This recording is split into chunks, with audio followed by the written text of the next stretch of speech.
Hello. Today we are in Islamabad, capital of Pakistan, to talk to Prime Minister Imran Khan.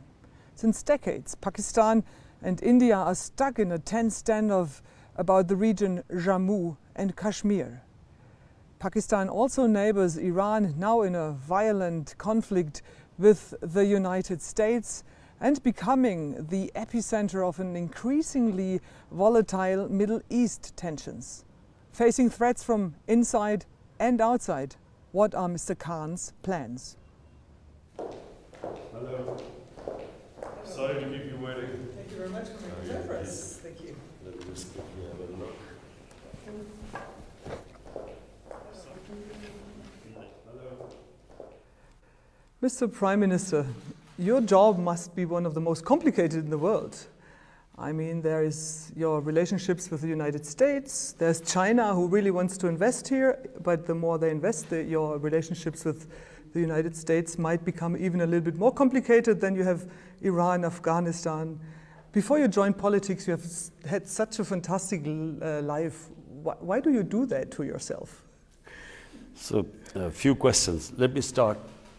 Firstly, I came into politics because I felt that Pakistan has tremendous potential, always had tremendous potential. When we were growing up, Pakistan was the fastest growing country in Asia. Pakistan was a role model for development in the 60s. So we lost our way, and my whole objective of coming into politics was that we wanted Pakistan to achieve its potential, and it has huge potential. Now, your first question that we live in a tough neighborhood. We have issues, balancing act, because we have, for instance, Saudi Arabia, which is one of Pakistan's greatest friends, always been a friend in need for us. Then we have Iran, which is a neighbor, and we have always had good relationship with Iran. So the conflict between Saudi Arabia and Iran is something which for Pakistan would be disastrous if it went into some sort of a military conflict. So we are trying our best to make sure that these two, one neighbor and one friend, things do not deteriorate amongst them. Things do not actually lead to a conflict.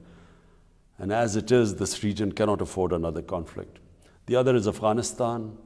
Pakistan is doing its best for peace in Afghanistan. Afghanistan is one country which has suffered in the last 40 years, and just purely on a humanitarian basis, apart from Afghanistan being our neighbor, we pray for this peace still to take place between the Taliban and the Americans and the Afghan government. So finally, there would be peace there. The biggest problem right now is India. I'd like to catch up on that. I mean, we were nearly facing a war last year, and ever since Prime Minister Modi scrapped this special status for Indian-administrated Kashmir last August, it's getting even more tense. What is your government doing or planning to diffuse these tensions with New Delhi? Look, I was the first political leader to warn the world about what has happened in India. India has been taken over by an extremist, a racially extremist, exclusive ideology, which is called Hindutva. The ideology stems from RSS. RSS was born in 1925. Its inspiration was the Nazi Party in Germany. The founding fathers of RSS believed in the Nazi ideology of racial superiority. And just as the Nazi ideology was built on hatred for another minority, similarly the RSS ideology is based on hatred for Muslims and other minorities, Christians as well. So therefore I warn the world that it is a tragedy for India and I think for its neighbors that India has been taken over by this RSS ideology, which, by the way, 3 times was banned in India as a terrorist organization. RSS assassinated the great Mahatma Gandhi. So a nuclear-armed country of 1.3 billion people is in the hands of extremists. And so not only are people of India going to suffer, and they are already suffering, there are riots in India and there are demonstrations, but Kashmir, to be specific, 8 million Kashmiris now for over 5 months are in a state of siege. And it's because of the RS ideology, which believes that only India belongs to Hindus, other minorities are inferior. What does it mean for you? I mean, how can you handle that conflict? Do you try to talk to Modi? What are you doing? Well, when I first became the Prime Minister, I made every effort to talk to the Indian government, Prime Minister Narendra Modi. My first speech, I said, you come 1 step towards us, we'll come 2 towards you, that we can resolve all our differences through dialogue. But it soon transpired that there was a reason why India was not responding. And the reason was the RSS ideology. And this then soon became evident last year when on 5th August, they unilaterally annexed Kashmir. Kashmir is a disputed territory between Pakistan and India. In the several United Nations resolutions from 70 years ago, not only call it a disputed territory, but the people of Kashmir were given the right by the international community, by the United Nations, that they, through a plebiscite, they should decide their own destiny. But Prime Minister Khan, there are many Pakistani people who also say that the human rights situation in the Pakistani part of Kashmir is also not perfect. How do you answer to that? Well, this is very easy. Why don't we invite anyone, anywhere in the world can come and see the Pakistan side of Kashmir. And then they go and see the Indian side of Kashmir. Let them decide what is the difference. Yeah, but still, like, protests against the Azad Kashmir administrations aren't allowed in Kashmir.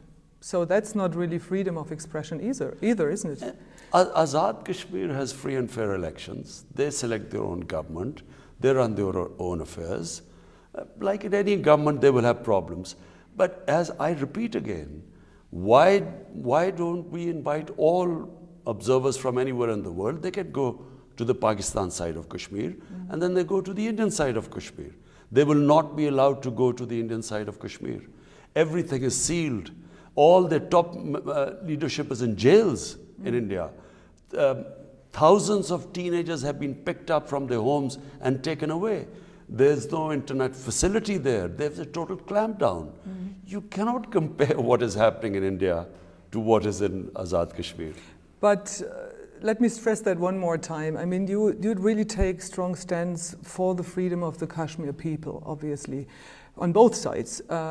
And you do that also in front of the United Nations. Don't you think your voice would be even heard more and better if, like, for example, protests in Kashmir and the Pakistani side would be also allowed? Why not? Let me say, the best thing is let the people of Kashmir decide. The people of Pakistan Kashmir and the Indian Kashmir. Let them decide what they want to do. Pakistan is all ready to give them the right of, through a referendum or a plebiscite, let them decide whether they want to remain with Pakistan or whether they want to be independent. We're all for it. You're just coming back from Kashmir. I mean, there was a horrible avalanche. More than 90 people, as we know by now, got killed. What is the situation there right now? It's climate change. That's all I can say. Very strange thing this has happened. This sort of weather in Kashmir was unexpected, and in that particular area where most of the people went into these 2 houses thinking that they were safe, and the avalanche, when it came, it just took those 2 houses. So that's where the tragedy was. But unfortunately, this is climate change now. Do you consider like some cross-border aid with India in this specific field to help people the most and the best? There was already cooperation because on the borderline, the Pakistan side, the army was already cooperating with the Indian side because I think there were some losses on the other side too. But that's a good sign. So it's possible in really a tricky situation that both sides work together. Of course, in any humanitarian issues, we would work together. But the issue right now in the Indian side of Kashmir is not just a issue of humanitarian. It's a huge humanitarian crisis. Over 100,000 people of Kashmir, the Indian side Kashmir, have been killed in the last 30 years. And not just that, I mean the clampdown and since 5th August, this is the whole world should realize for 5 months the people of Kashmir have been put under siege. The schools are closed, they can't lead a normal life, communications are cut off. As I said, their senior leadership is all in jail. So therefore, I really hope that the world would take notice of this. Pakistan cannot have normal relationship if this disputed territory, dispute between Pakistan and India, recognized by the United Nations, if they have unilaterally annexed that area, how can Pakistan start talking to them right now? Do you think the world is paying too little attention? I'm afraid, and sadly, yes. Consider the sort of just the media coverage of Hong Kong, demonstrations. I mean, Hong Kong, what, 2 or 3 people, I don't think more than that have died. In Kashmir, the tragedy of Kashmir, what is happening, and you can't compare the two. And why is that? Why is that? Why do you think the world is paying so much more attention to the Hong Kong protests regarding the situation in Kashmir? Well, I think that the Western countries, unfortunately, number one is the primary consideration are the markets. It's commercial interest. India is a big market. So that's one reason why we see a very lukewarm response to what is going on and what is happening to 8 million people, let alone what is happening inside India to the minorities, what this RSS-driven ideology is doing with this Citizen Registration Act and this Citizenship Act, which is blatantly against the minorities, specifically 200 million Muslims. I mean, this is unheard of what they're doing right now in India. But specifically on Kashmir, the silence of the world is number one because of commercial interests, India being a big market, and number two, I think, in the strategic Western mind, India is supposed to be a counterbalance to China. And therefore, you see a completely different approach to what is all this, and I'm afraid this is going to pose a threat not just to Pakistan and the neighboring countries or to the Indian minorities, but eventually this will be a threat to world peace. Because remember, if this goes wrong, in other words, this rhetoric of the Indian army chief saying that they put claim on Pakistan side of Kashmir too, and is saying something like if there was a parliament resolution, then the Indian army was ready to move to the Pakistan side of Kashmir. Then what would happen? The unthinkable would happen. 2 nuclear-armed countries would come face to face. And that's why even in the United Nations, I went there to the General Assembly and I appealed to the UN that you must intervene right now before things get out of hand. Mr. Khan, what could Europe and what could Germany specifically do in that regard? I think Germany has a huge role. Germany is the strongest country in Europe, and therefore the European Union. Germany can play a part in the EU, which is a big,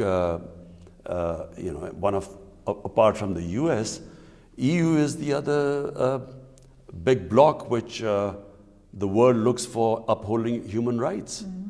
So we hope that Germany plays its part. I spoke to Chancellor Merkel and I tried to explain to her everything about what is happening in India. And actually she did make a statement when she was in India saying that you cannot have this go on for unlimited period of time where 8 million people are put under siege by 900,000 Indian troops. So she did speak about it, but I think, and I hope that Germany will speak out against what is happening. Mr. Prime Minister, you talked about minorities. Your government's Kartarpur corridor is along Indian Sikhs to visit a really important place of pilgrimage here in Pakistan, and you got a lot of applause for that. Do you think it can help to improve the relationship with India? You see, I have not understood that what was the mindset. I mean, no logical mind would not go towards solving, and I'm talking about Indian leadership and Pakistani leadership. Any logical mind would want to have peace and solve our issues through dialogue. It's logical because, you know, when you trade, we know in European Union that once trade starts between two countries, then the standard of living goes up in both the countries. Even if you suffer for an imbalance for a short time, but eventually everyone benefits from trade.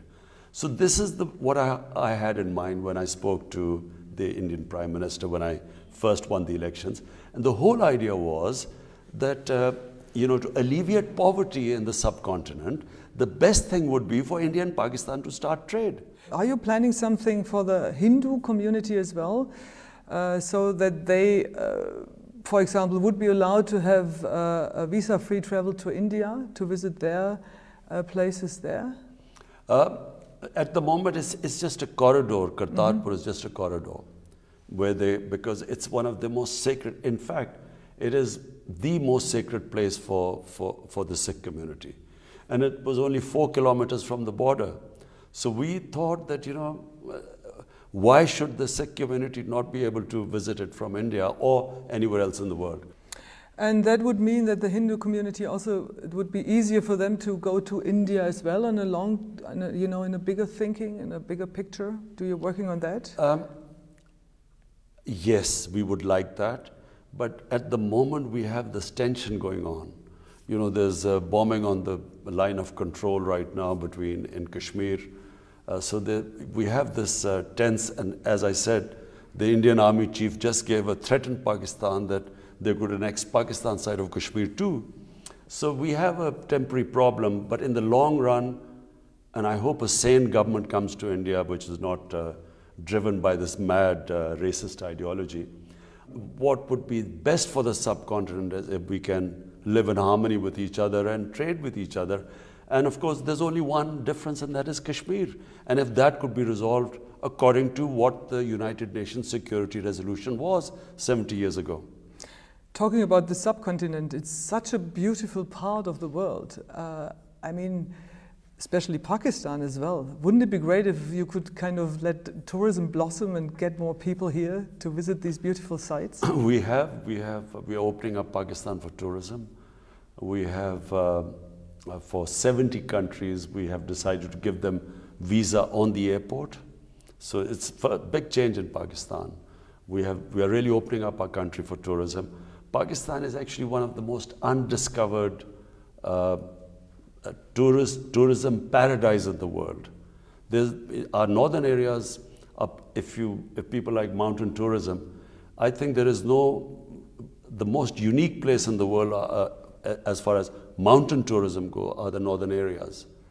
So what else are you going to do to improve tourism or to grow it's also an economical branch, right? I mean, well, for a start, our security situation has now improved. Pakistan has, been the safest since 2004. You know, really problems in Pakistan started after 2004 when we joined the war on terrorism, and so Pakistan came in the eye of the storm, and we lost a lot of people. 70,000 Pakistanis died in this war. But now this is the safest year after 2004, so we are heading now towards security in this country. And that's why, as it is, tourism doubled in Pakistan last year. So as it is, because of the secure environment, we are having a lot of tourists now. Mr. Prime Minister, when we talk about security issues, we have to talk about Afghanistan. What is the current status of the Afghan peace talks? As far as I know, they were heading towards a ceasefire. And we hope that this happens, because I repeat again, Afghanistan is a great tragedy. For 40 years, people of Afghanistan have suffered through conflict. And so what we're hoping is now the Taliban-American talks succeed, and with the new government in power of Afghan government, again, of course, President Ghani being re-elected, we hope that now there's some sort of a peace agreement which is apart from the people of Afghanistan. The next country that is desperate for that peace agreement is Pakistan, because it opens up opportunities for trading right up in Central Asia. It becomes an economic corridor for us, trading between, if the more peace returns to Afghanistan, the more people especially in our KP, the adjoining province to Afghanistan, will benefit. So, as I said, we are praying that this works out, this peace deal now. You really were quite a bit of a help for the United States. How close is your connection to the Taliban right now? Well, Pakistan has played its part in the peace talks. We've encouraged the peace talks. And secondly, also, we have there was a hostage situation. So Pakistan played its part in getting there were 3 Western hostages, or 2, which were released. So we are doing our best, and whatever influence, because remember, there are 2.7 million Afghan refugees in Pakistan. So whatever part we can play, because of still the refugees, and whatever linkages Pakistan has with the Taliban, because remember, Pakistan was the government that had recognized the Taliban government, which was there till 2001. So we will do our best. Is India's increasing influence in Afghanistan a threat for you? What do you make of that? Well, any country, Afghanistan is an independent country, and it can have relationship with anyone. Our problem was really when Pakistan, our security forces, felt that India was instigating attacks into Pakistan through Afghanistan. That was the main concern of Pakistan. Apart from that, well, it's India and Afghanistan relationship is between the two countries. But it only affects us when we feel that India uses Afghanistan to have terrorist attacks within Pakistan. Mr. Prime Minister, you were quite critical about the reception of the world regarding Kashmir and India. When it comes to China and the Uyghurs, you are not really very critical about this issue. Why is that? I mean, you really kind of like to stress the fact that you see yourself as a bridge builder in the Muslim world. Why are you not more outspoken about the situation of the Uyghurs in China? Well, 2 reasons really. Number one, you cannot even, the scale of what is happening next door in India, you cannot compare that to what is supposed to be happening to the Uyghur community in China. I mean, just look at the scale. 8 million people in Kashmir are in an open prison for 5 months. So hence, I speak about that. Number 2, 200 million Muslims right now in India. With this Citizen Act, what we fear is disenfranchisement of these people. Remember that in 1935, when the Nazis started the pogrom against the Jews, first they had the Registration Act. Similarly, in Myanmar, they first started a Registration Act of Muslims and then started the ethnic cleansing of the Rohingya Muslims. So this is the first step, and hence that is my number one. I mean, it is the scale of the problem is so huge. That's why I talk about it.